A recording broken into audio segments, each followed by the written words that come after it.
Ugh, need some coffee before I start this. Blessed be, guys and ghouls. Lately, I've been making a concerted effort to try and celebrate Sabbats and Esbats more regularly. So I decided an excellent way to kick things off would be to make a new Book of Shadows. So for those of you who don't know, a Book of Shadows or a grimoire is a book containing rituals, spells, musings, discoveries, or any combination therein. Traditionally, these books were kept very secret and were only seen by the writer. This was done not only to protect the witch who created it, but all of the other witches in the community. Occasionally, a coven or grove would keep a community Book of Shadows, but these were really rare. However, with increased tolerance, more and more people are opting to share their Book of Shadows within their circle. You can even find grimoires online. Like anything with the craft, if you make it yourself, it will be more meaningful and potent. That's why we call it the craft. The more elements of the object that you create yourself, the more powerful it will be. Now, that being said, today we are going to be customizing pre-made books, so this will be super easy mode. This will be a great start if you're just starting on your journey, or if you're like me and want to be as lazy as possible while still having something that is personally significant. If you want to look into binding your own books from scratch, I highly recommend you check out Nerdforge's channel. I'll leave a link in the description below. They have some bookbinding videos that are really easy to follow and are nothing short of breathtaking. Now, even if you don't practice the craft, you can still use this book as a piece of a costume, as a gift, or as a really cool piece of Gothic decor. The possibilities are endless. You can use this as a sketchbook, bullet journal, diary, paperweight, whatever your black hearts desire. Now, I've moved us into the living room, obviously, because this is where I do a lot of my DIY. Here's what we'll be using. Blank books. Now, you can use any kind of blank book that you want. I've got these, which I picked up at Michael's for $5. These are great because these are hardbound, they're black, so I've got a nice base to work off of, and they're sketchbooks, so they're completely blank. However, another option you could do is like this composition book. I picked this up for 23 cents during Target's back to school sale. I've also got this, which is gridded paper, which is really nice if you're making a bullet journal. And this again was on sale for $1.48 from Target. Now, the problem with these guys is the covers are not very stiff, obviously, so I'm going to have a hard time attaching anything to this without it kind of wanting to flake off. However, because these don't have any rings on them, like you see a lot of notebooks that have rings around the edges, these ones don't. They have a paper binding, so I'm going to try to reinforce these covers so that they'll be more stiff and we will be able to really build on it. Now you're going to want a hot glue gun with plenty of glue sticks. I've got a lot of these traditional clear plastic glue sticks on hand. I've also got these really cool black glue sticks that I found at Daiso. I'm going to see if I can find these online, and I'll leave a description for you guys down below. Obviously, they're unopened. I've never used them, but I figured this project would be a good excuse to break these puppies in. You're going to want some Mod Podge. I'm going to be using matte for this project. If you don't have Mod Podge on hand, I recommend that everyone should pick up some because this stuff is so useful. I use it all the time. It comes in every texture, finish. They have dishwasher safe, outdoor safe, glitter. So yeah, Mod Podge. Paintbrushes. Because I'm very artistic and DIY inclined, I have a large supply of paintbrushes and foam brushes that I use for projects like this. If you don't have paintbrushes on hand, I'll leave a description for those as well. They're really easy. You don't need anything too fancy. In fact, I recommend just getting some cheapo paintbrushes. I do recommend getting paintbrushes in different sizes because for this project you are going to want at least a wide flat brush. Now either one of these sizes will do. You can see this one's much smaller and this one's wider, but the trick is you want something that is nice and flat that you can use to apply the Podge quickly and smoothly. You are also going to want some fine-tipped brushes. These will be great for painting on any details that you might want to add. You're also going to need an X-Acto knife, and I recommend picking up a lot of extra blades. When you're cutting paper, you would be surprised how quickly this will dull, and if you're trying to cut with a dull blade, that's a great way to hurt yourself. Now, I also have a craft cutter. I use this thing all the time, but if you don't want to splurge for that, it's totally fine. You can get by just fine with an X-Acto knife or a pair of scissors. You are also going to need acrylic paint. Personally, I like to have at least the primary colors, black and white, on hand. Of course, now I can't find my white. In case you guys didn't know, I live with a toddler, and lately she has absolutely been obsessed with sneaking into our room, grabbing paint from my stash, and hiding them all over the house. It's actually really cute, but now I can't find my white, so I'll have to go look for that. But anyhow, you're going to want paint in at least the primary colors and black and white. As long as you have red, yellow, and blue, you can make any color. I will also be using some of these custom images that I created on the computer. I'll leave links to the files in the description below if you want to use them yourselves, but you could also use any picture or homemade image you would like. I've also got a collection of various doodads and cabochons. A lot of this stuff I either purchased on Amazon or I bought during the Halloween season.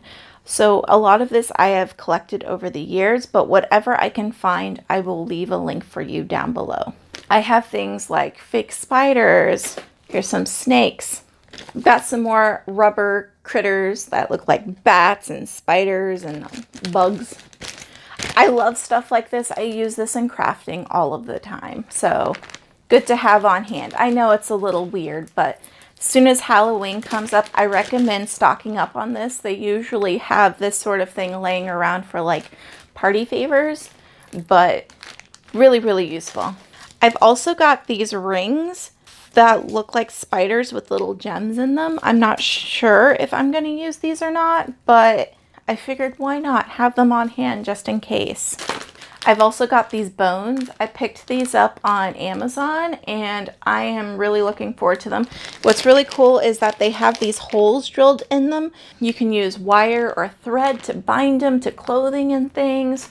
But for this project, I'm just going to be gluing them directly to the cover. I've also got some elastic. Now, elastic can be really useful if you want to create a journal that has a place to kind of slip a pen into it. Personally, for me, my dream journal is like that. I always like to have a pen handy right there so that when inspiration hits or as soon as I wake up in the morning, I can just roll over and instantly write things down before they go out of my head. So if that's something you'd be interested in, elastic's really useful. Of course, I have a ton of chain. Very useful stuff. You can glue the chain around the border of your book to make it look a little bit more edgy and industrial. You can use it to create your own custom bookmark, maybe dangle some crystals from the links. Really, it's good material to have on hand.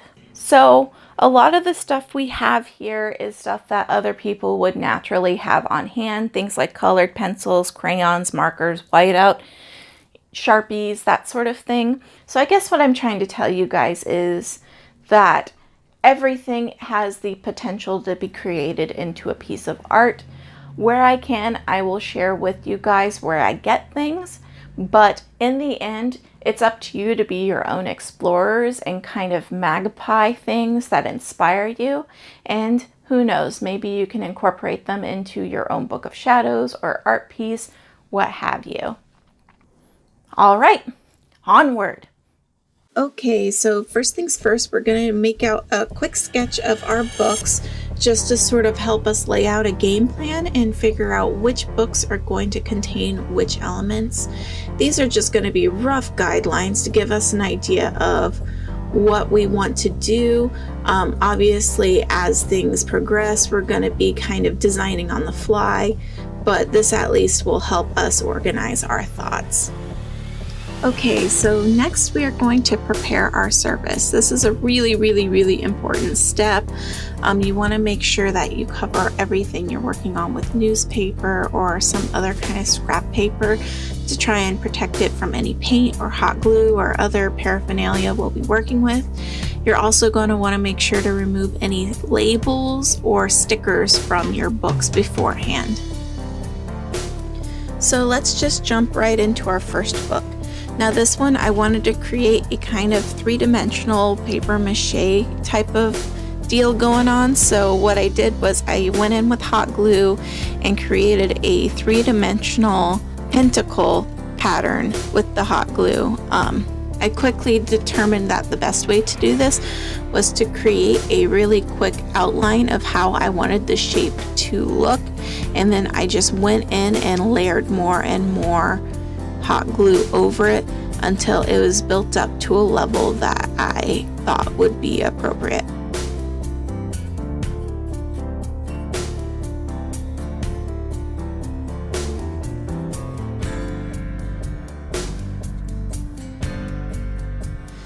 Just gonna move this hot glue gun away from little fingers here for a second. So next comes the good old paper mache. I have this black drawing paper on hand that I'm going to go ahead and tear up into manageable strips, and then I'm going to tear each of those strips into half.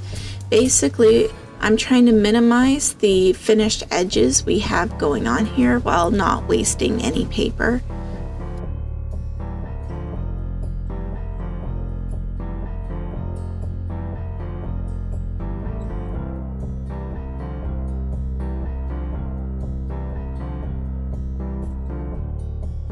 So next I'm going to be making my paper mache liquid, which will be a mixture between water and Mod Podge.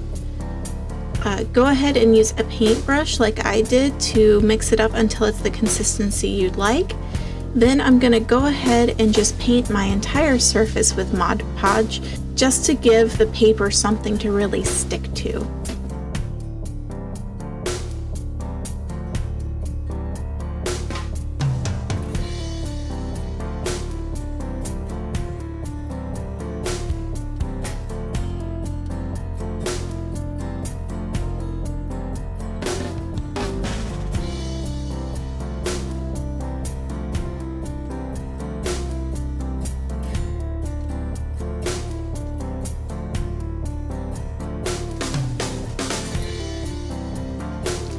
After I have my surface adequately covered in Mod Podge, I'm going to go ahead and take my scraps of paper and drop them into my Mod Podge mixture.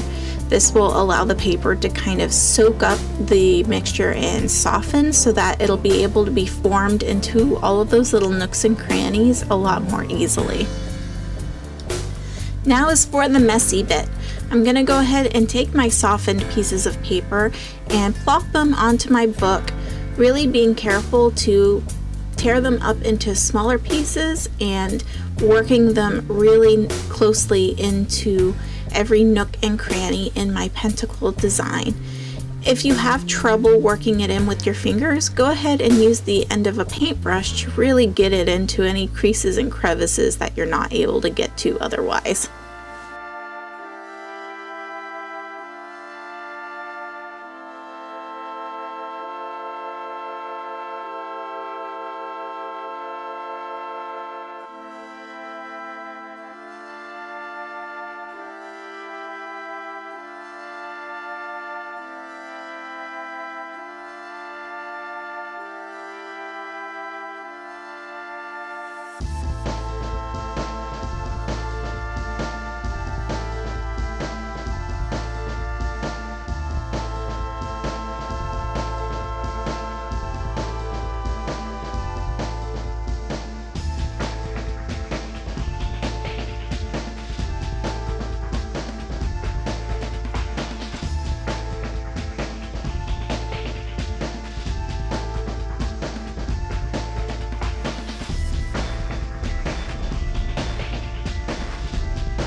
One of the tricks that I figured out is if you put the finished edges of your paper underneath the other pieces of paper with unfinished edges, it'll give you a lot more organic and sort of tattered look.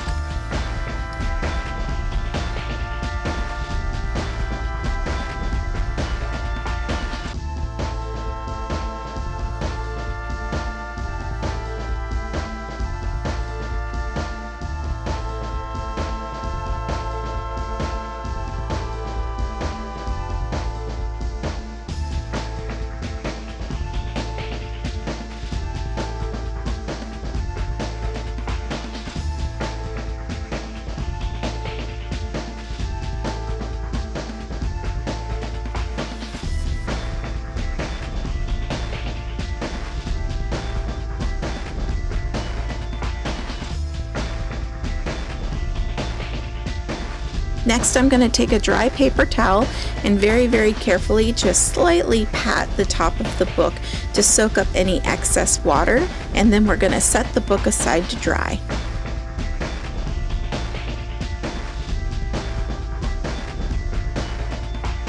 Next, I'm going to go in with a sponge brush and carefully cover the entire front with black acrylic paint.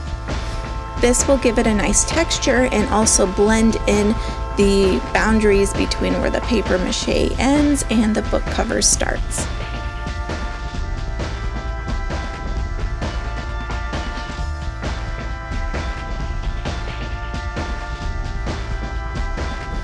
Next, I'm going to go in with some dark gray acrylic paint, and using that same sponge brush with a dry brushing technique, I'm going to go ahead and gently pat some of that paint all over the cover. This will really make the raised edges of the paper mache and our 3D elements pop.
Once the paint has had plenty of time to dry, I'm going to go ahead and set up a couple of my Mod Podge bottles to set up a stand while I work on the spine of the book.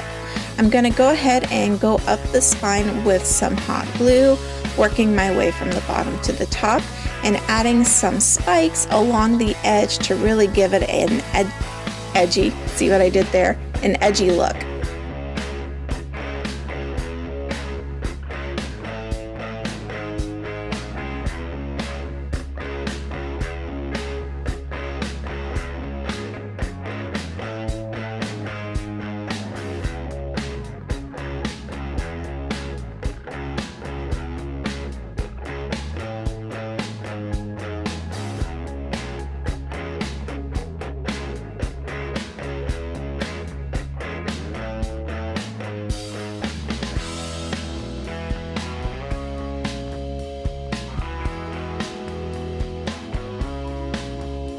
Next, I'm going to go in with a teeny brush and just touch up any of the exposed hot glue I have along the spine of the book. And then I'm going to use the black acrylic paint to just sort of hide it so it's not quite as visible.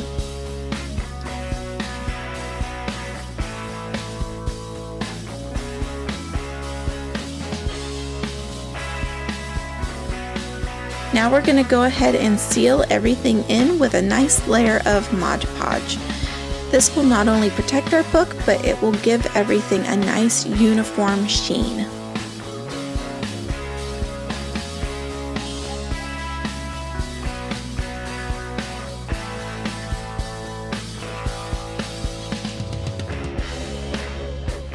Don't forget to get the back cover.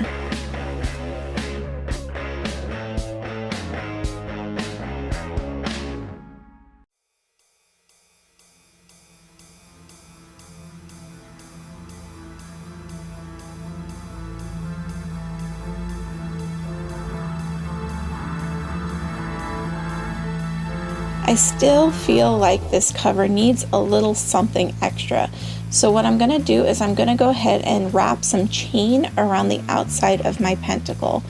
After measuring how much chain I need, I'm going to go ahead and just quickly snip it with a pair of wire cutters, and then I'm going to use hot glue to secure it.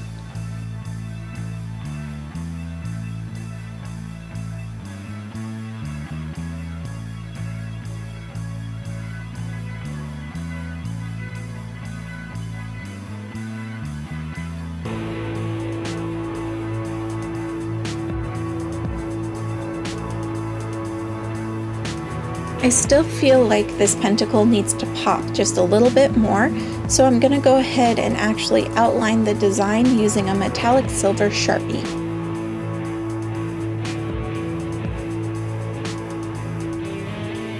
Now I'm going to go in with some metallic silver paint and very lightly dry brush some of it onto the edges of our pages.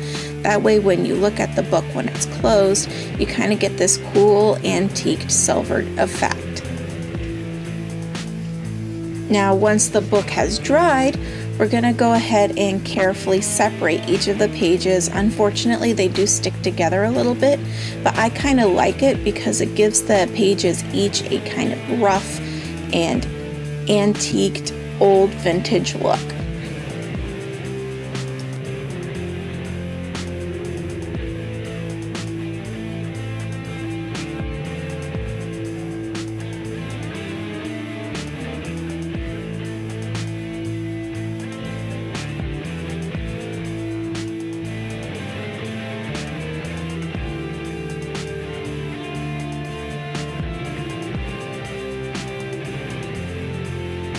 Okay, now jumping right into our next book.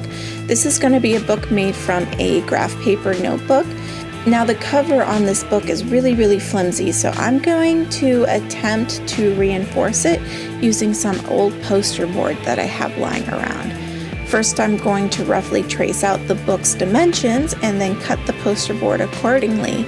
Next, I'm going to coat the whole inside of the poster board with Mod Podge to try and adhere it to the existing book cover. Alright, so now I'm going to carefully attach the new cover of the book to the old cover of the book. Now, this is going to require a little bit of patience and finagling, and in the end, it's going to end up being a big, messy travesty.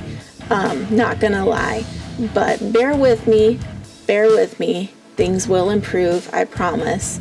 You just got to be careful because, speaking from experience, you're gonna end up with Mod Podge absolutely everywhere, and it's gonna require a little bit of wiggling and moving the cover back and forth to try to get it as close to lined up as possible to the very edge of the book.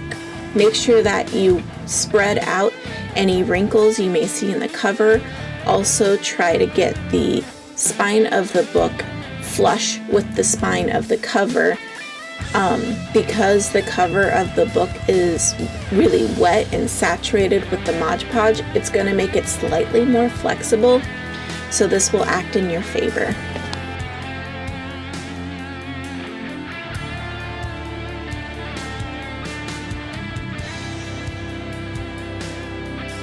Now once our cover has had plenty of time to dry, I'm going to go in with an X-Acto knife and carefully try to cut away any of the excess paper.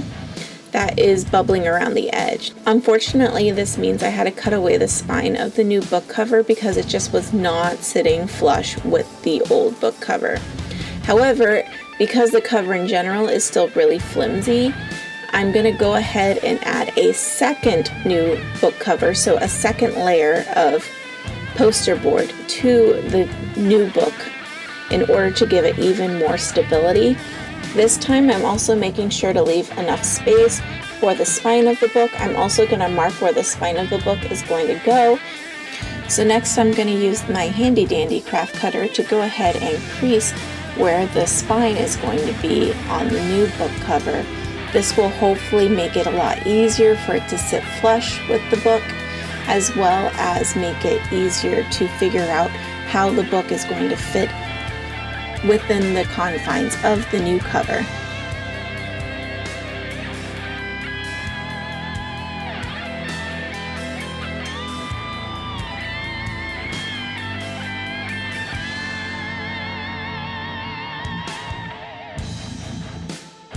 Because I'm not convinced about the durability of the Mod Podge, I'm going to go ahead and just break out the big guns and use my trusty E6000 industrial strength glue.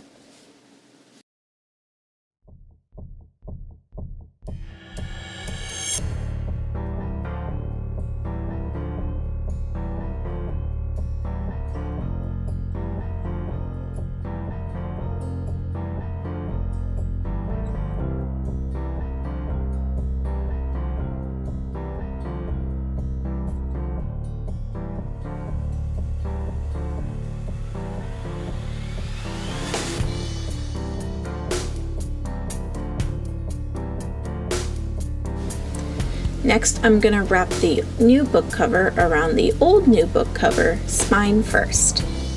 Make sure to spread out any bubbles.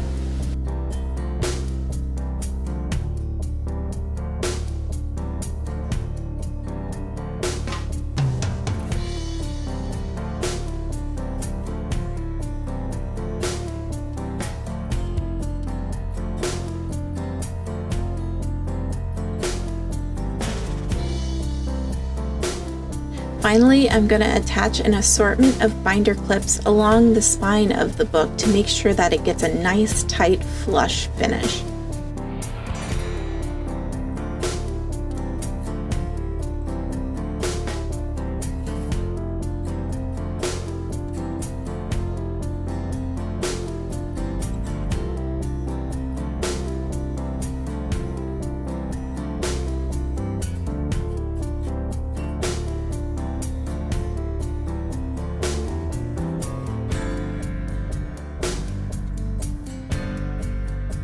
Now, while that's drying overnight, I'm going to go ahead and take this opportunity to get the cover of the book ready. Now, this is a graphic that I created on the computer. I'm going to go ahead and share that source file with you in case you would like to use it as well. And I'm going to go ahead and cut out the margins with my craft cutter. That way I can get a nice black border around the outside of my book.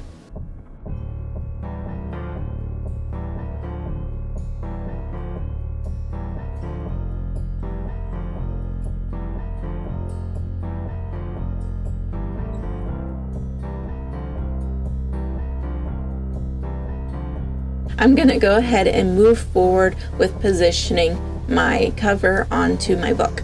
Now, once I get it about the dimensions or the scale that I would like, I'm going to go ahead and go in with my, you guessed it, trusty Mod Podge, and use that on the cover of the book in order to attach the image that I selected. Once I have the image positioned onto the cover, I'm going to go ahead and cover the image itself with the Mod Podge, thereby sealing it in nice and protectively.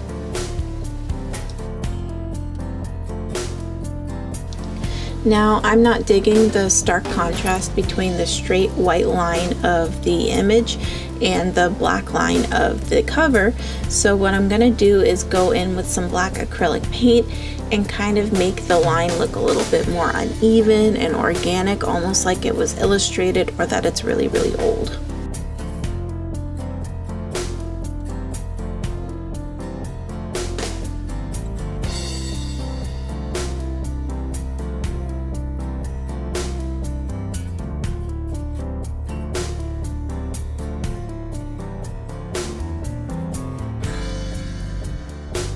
And since I have my black acrylic paint already out, once the front has dried, I'm going to go ahead and flip it over to the back and use the black acrylic paint to touch up any unevenness on the black cover, splotches where our previous misadventures with Mod Podge may have lifted up the black pigment, etc.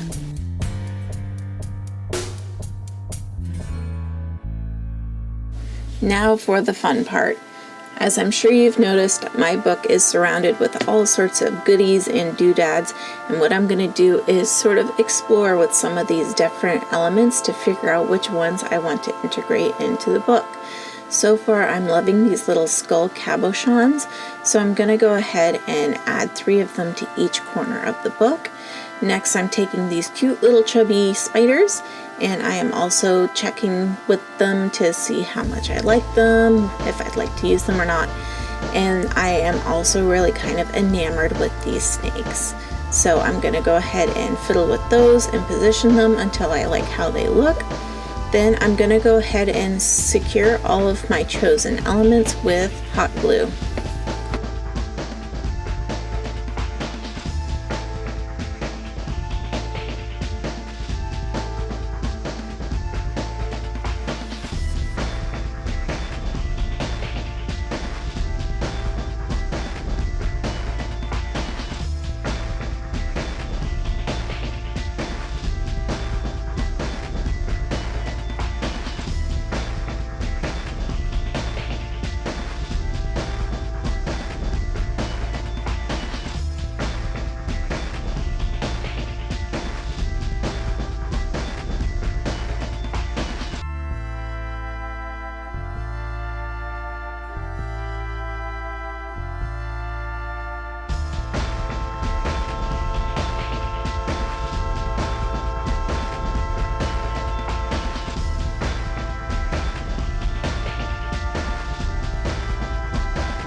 Finally, I'm going to go ahead and coat the entire thing, front and back, with yet another layer of Mod Podge.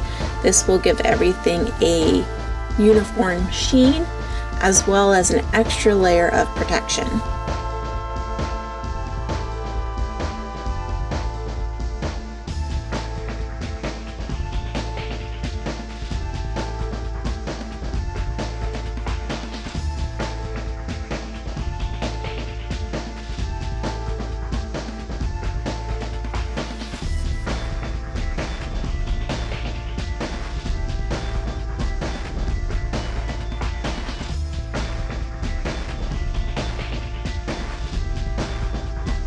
Now I'm going to continue this same pattern of cutting out poster board and Mod Podging it within an inch of its life in order to attach it to our third book. Now with this book, as you may have noticed, it's a composition book, which means it has rounded corners. So I am not paying that close attention to whether or not the cover fits the book off the gate.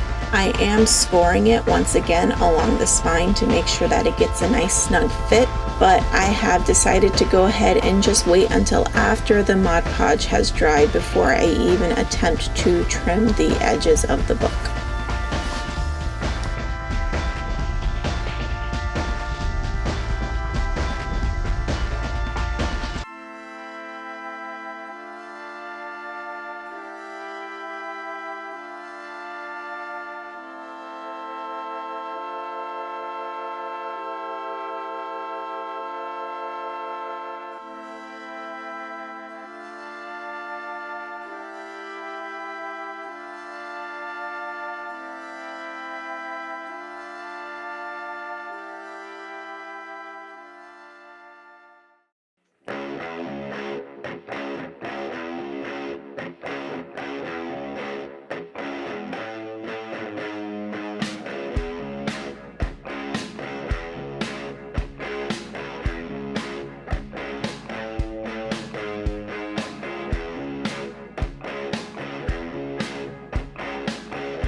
Now that the composition book has had plenty of time to dry and I cut off the excess around the cover, I noticed that the Mod Podge just didn't cut it. So I'm going to go back in with my E36000 industrial strength adhesive to go ahead and make sure that the cover is super secure. And I'll let that dry overnight.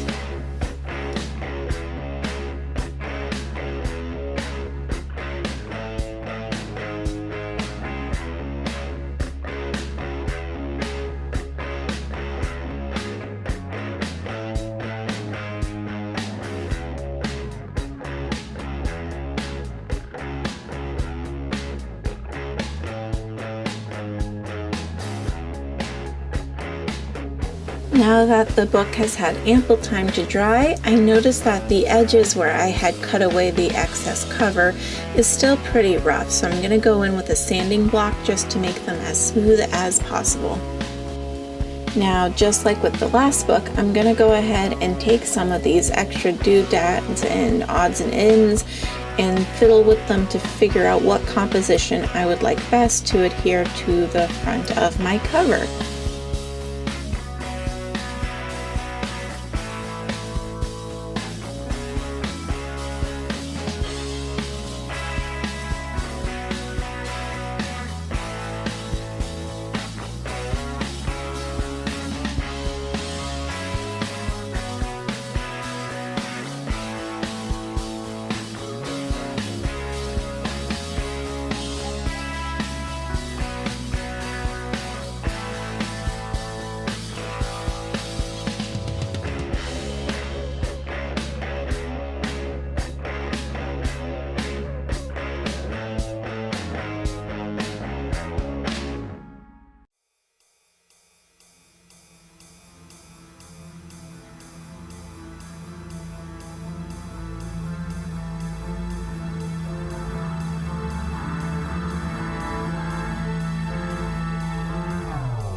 Once I have a composition that I like, I'm going to go in with some black acrylic paint to fill in any of the exposed glue or the damaged poster board or exposed old cover, etc., so that I have a nice uniform base underneath my additional elements.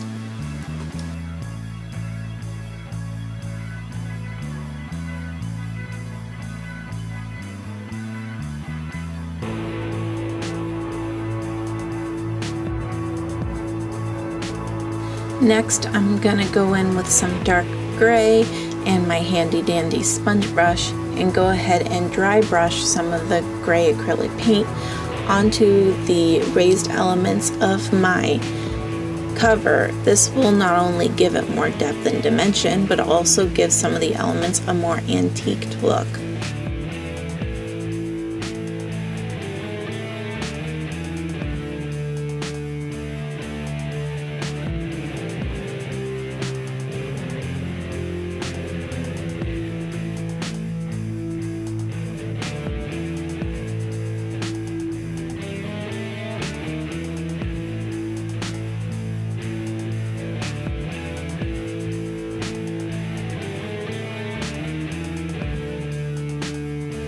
Alrighty, I'm going in one more time with my trusty black acrylic paint just to touch up any of the spots where I might have hit the cover with the dark gray paint, as well to once again give everything a nice uniform color.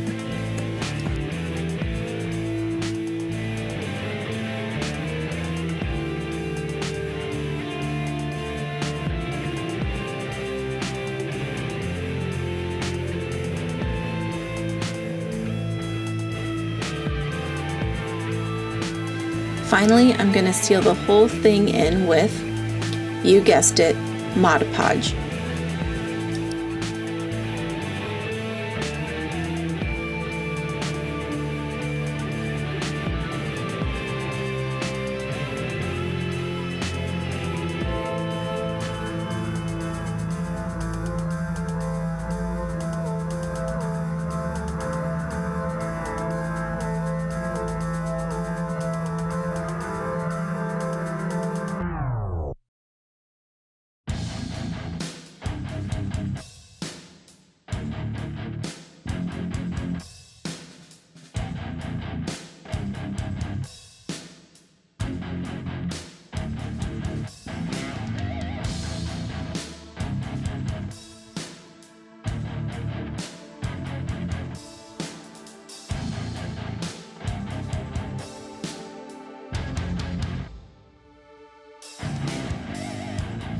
Don't forget to hit the back.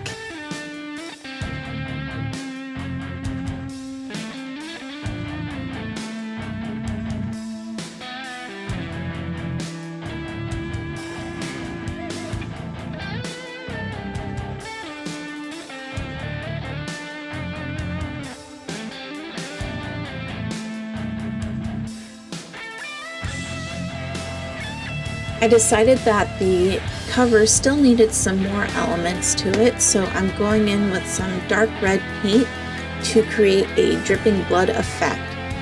So what I'm doing is I'm daubing on the dark red paint really thickly, and then I'm propping the book upright so that the paint will just slowly drip down and let gravity take its course. This will ensure that the paint will look more natural and spooky and macabre. I'm also flicking the paintbrush here to give it a more splattered effect.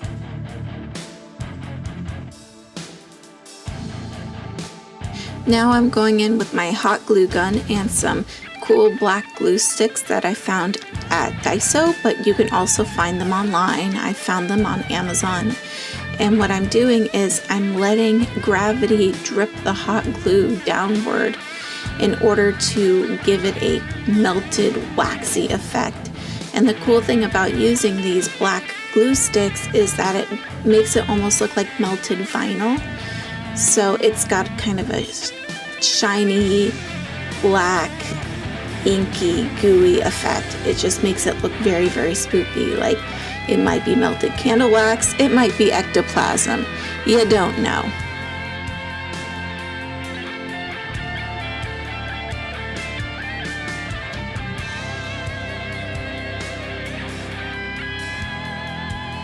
One thing I noticed about these black glue sticks is because my glue gun is a cheap, low heat, wimpy glue gun, sometimes I had trouble forcing the black glue sticks through my glue gun.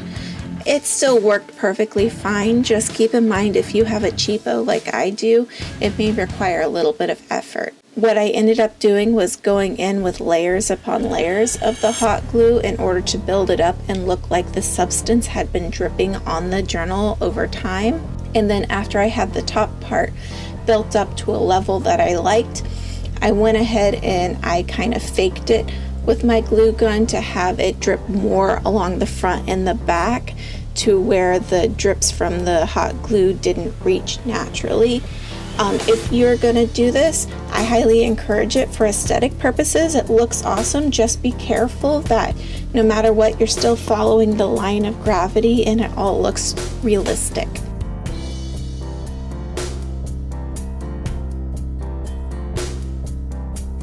Now, despite all of the elements that I just added to this journal, something was still missing. It needed a little something to make it that much more extra. So what I decided to do, since this is a book of shadows after all, I went ahead and decided to paint some runes all over the journal. I personally love runes. They speak to me on a personal and cultural level, so I thought this would be an excellent personal touch to add to the journal. So what I did was I went ahead and painted the runic symbols all over the journal in red, let that dry and did a second coat because it was a little transparent. And then what I did was I went in with a finer paintbrush and went over the runes using white paint, and that really made it pop. It was exactly what this journal needed.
Alrighty, so it looks like we are finishing up our last book. Let's take a look at what we made. Alrighty, so you may recognize this as the first book we made. You're probably going to notice that I went ahead and added those skull cabochons into each corner of the book, and I have to say I absolutely love how this turned out. This is probably my favorite book of the whole bunch. The Mod Podge gave it a professional sheen. Those spikes are just so badass. I love how the silver along the edges of the book make it look antiqued and magical, and all in all, it's one awesome book. Now this next one also turned out really, really cool. I feel like this would make an excellent Halloween prop or a really great just casual notebook. Very spooky, very creepy, very, very cool. It definitely makes a statement.